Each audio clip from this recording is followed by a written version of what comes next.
Guys, I want to start by saying my heart goes out to y'all.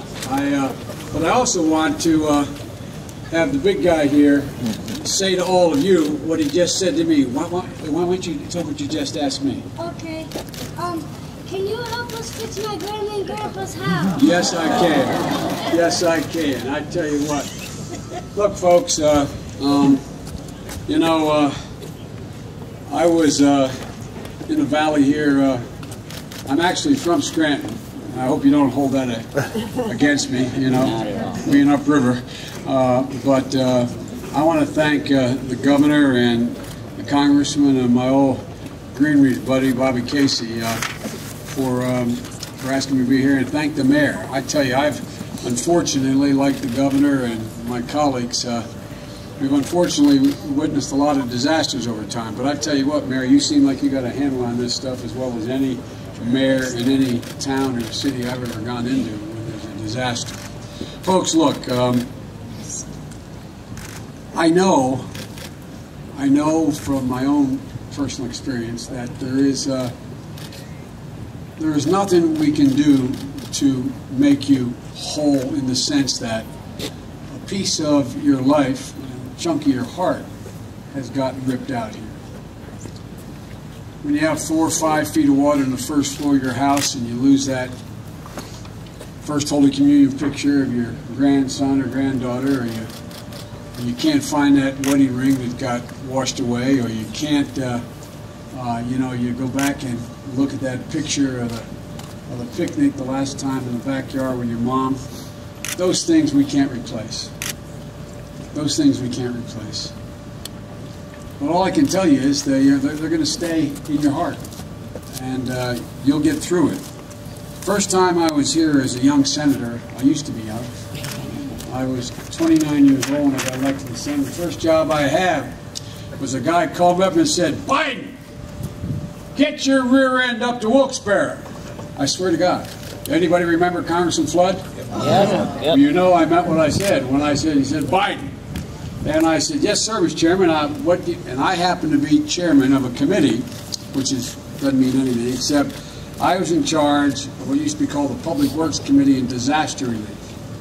And I witnessed what Agnes did when the Susquehanna breached its banks and breached the levee. And it caused, literally all told, over $1 billion worth of damage in the area. It actually affected our national security. It was devastating. And thousands of people had that look that you all have in your eyes.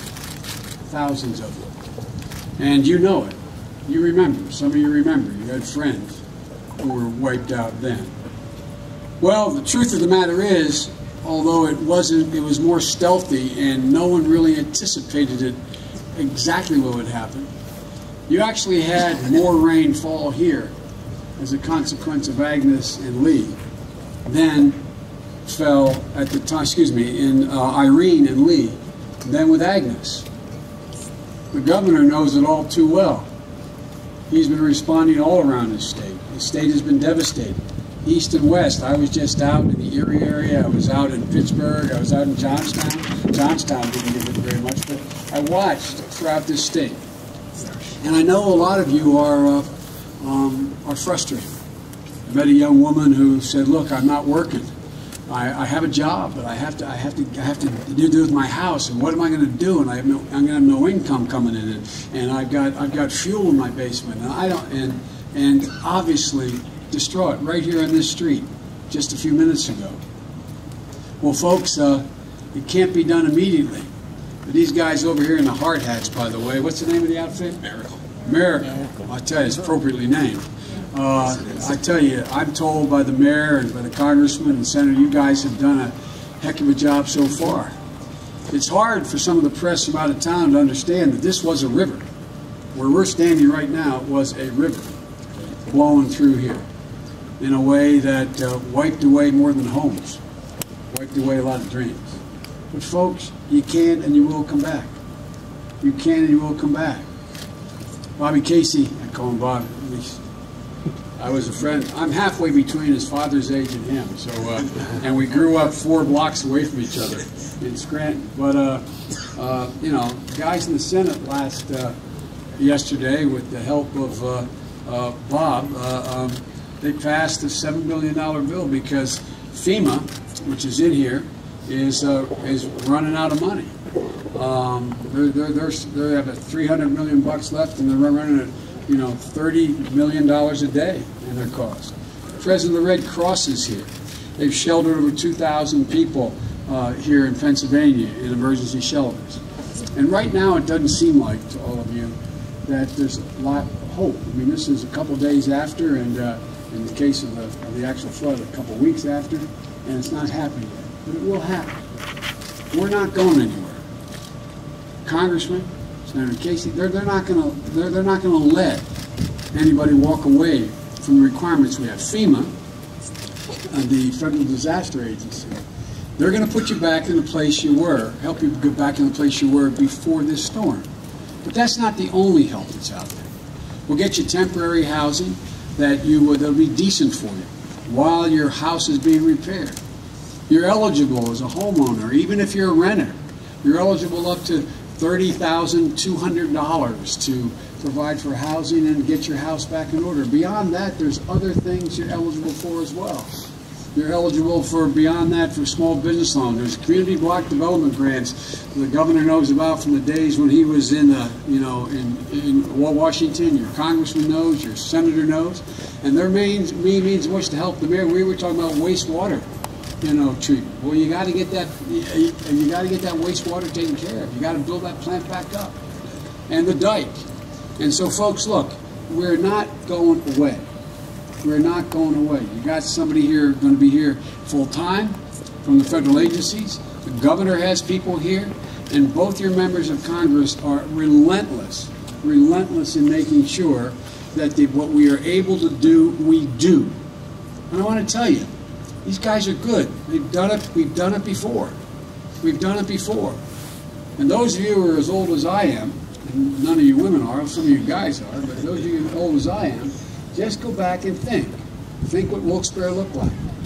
Think where it is today.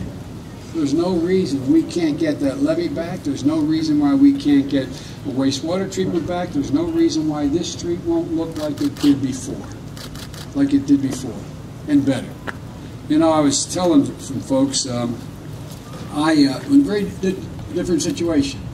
I was better positioned. I had insurance, but I went away one Sunday morning several years ago to do a program called Meet the Press. I live in Wilmington, Delaware now, and I went down, and my wife was home. And after I left about 7 in the morning, lightning struck, and it destroyed my home that I just built. It destroyed. It did 1/3 of the home collapsed into the basement. The smoke was so thick you could not see 2 inches inside any window. Every single thing that was porous was destroyed on every single floor, even where it didn't burn. So I know that empty feeling. I can see the look in my wife's eyes. But folks, you'll come back, and we're going to help you come back. And Finnegan, I'm particularly going to help you, man. My mom's maiden name was Finnegan. That's a Finnegan I met over there. So I got to make sure Finnegan's okay before this is over. But all kidding aside, guys, we're going to help your grandma. And we're going to help your grandma and everybody else here. And you see Gert here? Gert has my coat on. The reason why I love Gert is that when I was raised up in Greenridge, my favorite person was my Aunt Gertie. And she did 2 things better than anybody. She made the best rice pudding, and she scratched backs better than anybody in the world. So I told Gert, said, "Can I have the coat you gave me?" I said, "Yeah, but only if you give me a back scratch." That's the deal. So look, guys, there have been 3,500 homes destroyed. There's been 1,700 in this valley that have been badly damaged, not just here in Duryea. And because of the improvements to the Wyoming Valley levees over the years, the devastation wasn't worse throughout this area. So we got to make sure not to just come back. We got to make sure it doesn't happen again, because Mother Nature is tough. It will happen again. Rains will fall again. Flash floods will come again. We will be faced with this again. So we know better. We know better. We can do better. We can make sure when it happens again, God willing, not for another 3 decades, that you are held harmless. That you are held harmless. That's the obligation we have to you, because we work for you. You pay our salary. We work for you, and don't you all forget it. And so I'm here to tell you, we're not leaving. The federal government is not stepping away. We're stepping in, not away. The Red Cross is not stepping away. It's stepped in. Your governor's not stepping away. He's stepping in. And so, folks, you deserve the help. And I know one of you said to me, you know, I feel badly asking other people for help. Well, think of all the people that ask you for help. What happens when there are those wildfires in Texas and in the far west? Who helps pay to get them taken care of? The people in Duryea. Think of when the Mississippi Valley, when that flooded, when all those dikes in Iowa and Missouri and that god-awful flooding, and the tens of thousands of people who were devastated. You helped them. So no one should feel guilty about any help. You deserve it. This is not a Duryea problem. It's an American problem. This is an American problem. When Americans are in trouble, through no fault of their own, when national disasters strike, it's the obligation of every other American to help. And that's what we're going to do. That's what we're going to do. And we're going to remind everybody, new and old, in the Congress and everywhere else, don't tell me there's a disaster, you're not going to fund it unless we cut education, unless we cut something else to pay for it. This is a natural disaster. The American people deserve the help when it occurs.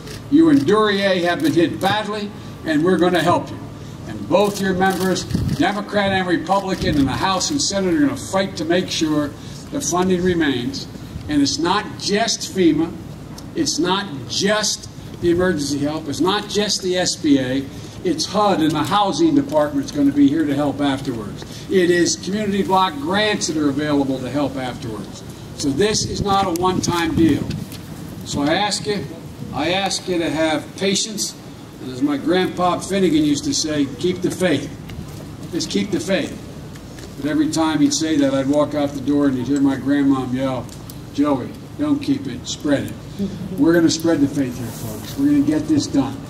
So keep a stiff upper lip, okay? Keep a stiff upper lip.